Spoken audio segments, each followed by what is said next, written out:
Hi, Geoff Upex, Design Director for Land Rover. Land Rover Global? Land Rover Global? Yeah. So, I hear you're leaving us. Yeah, I'm afraid so. Yeah? Leaving while Land Rover's on top, eh? Well, it seems like the best time to go out, you know, when we kind of replace every product in the portfolio. And I guess you don't get that chance very often, so it just seems like the right thing to do. And I guess part of having a job like this is part of it is knowing when to go. Kind of like a rock star. Yeah, absolutely. So, Geoff, what's the one part that you start to look at before you design a car? I guess it starts with the brand, really, because inevitably the design of the car has to reflect what the brand is about, and you need a design strategy that goes with the brand. And once you've got the design strategy, then you obviously use it to design the cars from.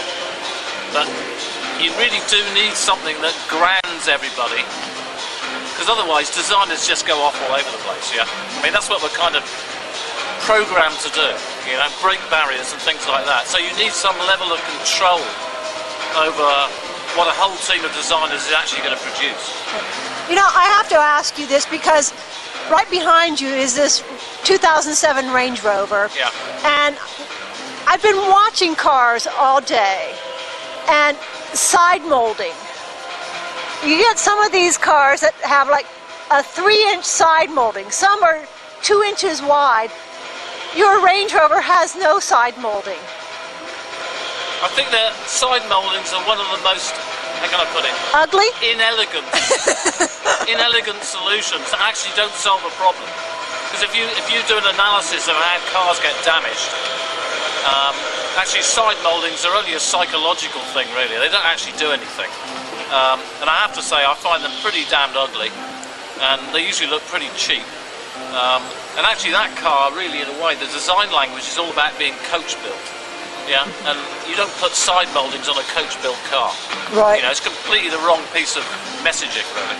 It just looks like a piece that was sort of as an afterthought. Oh, yeah, and they tend to be tacked on, and everybody knows they're tacked on.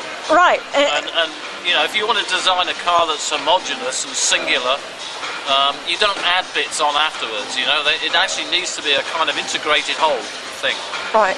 Yeah. So, as you're going out, what are some of the suggestions, pointers you would give some of the younger designers? I mean, you need to think about, you need to analyse what brand you're working for. You need to understand what that brand's about. You need to understand what your design language is about and what you're trying to say. I guess don't be afraid to be too creative, because you can never be too creative. Because someone will stifle you. No, absolutely, because inevitably the process actually makes things become the same over time, and because there's so many things driving the way a car gets designed. So I think that the more individual you can be, the better, to be honest. And you know, the one thing we've achieved with Land Rover, I think, is that actually they're instantly recognisable. You know, even at 100 metres down the freeway, you know it's a Land Rover. And you know, for me, that's the #1 test of whether you've done your job properly or not. I mean, they obviously have to be good-looking cars as well, but you know, standing for something and being very individual, I think, is really important. You know, it reminds me the first time I ever saw the LR3, and I'm just going to go ahead and position on over to the LR3 and show it to people, because the back end on this thing, I just thought was exquisite. Yeah. And did you design that? Yeah. And what made you design so differently this one than any of the others? I guess partly because of its predecessor, which was the Discovery, which had a very individual rear end on it. But okay, it had an external spare wheel.